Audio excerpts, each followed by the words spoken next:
adjusting my visor in the rental car to keep the glare out, but it was mostly futile. I was in a daze anyway.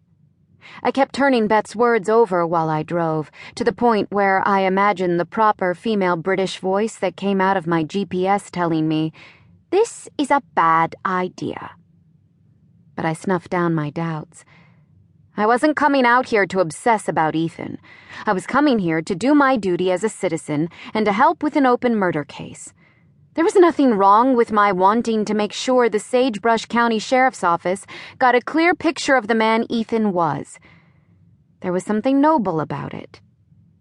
At least, that's what I was telling myself as I saw the sign, "Zuni Retreat, all spiritual travelers welcome."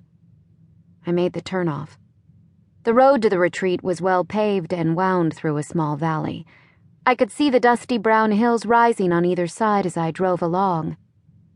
As I followed the road up to the retreat, I saw 5 young women walking in a line, all wearing Lululemon. Their perky butts encased in black lycra reminded me of the rich housewives I'd seen leaving SoulCycle on my way to work, with their huge diamond rings glinting in the early morning light. Some of the young women here in New Mexico had their arms linked, deep in conversation. Others were just smiling gently at the horizon, where the late afternoon sun was still beaming on the hilltops. I couldn't tell if they looked relaxed or lobotomized. Their identical demeanors made me anxious about fitting in. An ungainly 10-year-old on her first day of sleepaway camp. Did I have the wrong clothes? The wrong hair? I parked in a lot near the main lodge, which was surrounded by 3 outer buildings, all of them done in a tasteful Mission Revival style, all courtyards and gentle arches. From the website I knew that one of the buildings was for guest rooms, one was for classes, and one was for dining. As soon as I stepped out of my car, I nearly collided with a man.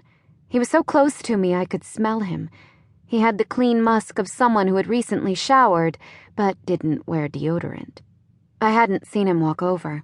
It was almost like he'd been spawned by the asphalt, and this silent approach startled me. I registered his gender only because right before I bumped into him, I noticed his hairy toes sticking out of leather-thong sandals. Even in the empty space here, I was momentarily claustrophobic. "Whoopsie-daisy," he said. "Gotta watch out for you." Then he laughed a pleasant chuckle with his mouth open wide. I could see that his teeth were blindingly white, like a reality TV starlet's veneers.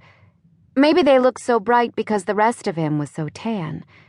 He had an unusual, attractive face, with hazel eyes that were slightly saffron-colored and thick, dark lashes. I wondered if he was part Indian, because his features suggested a perfect mixture of Eastern and Western forebears.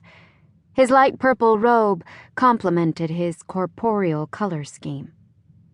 I stuck my hand out to introduce myself, but he had already started to bow toward me. "I'm Janus," he said. "I'm on staff here. Welcome to your first day at the Zuni Retreat." He radiated a contented warmth. "I'm Dana," I said. "How did you know it was my first stay?" "I try to keep up with all of our students. Unless I am devoted to our children, I won't be able to help them progress. And besides, you're the only one checking in today." He grinned at me. "Let me help you to the Ganesha desk. We call our reception area the Ganesha desk because Ganesha is the Hindu god of beginnings." I nodded. The lingo sounded ridiculous to me. Our children? And the theological references seemed to be a polytheistic muddle.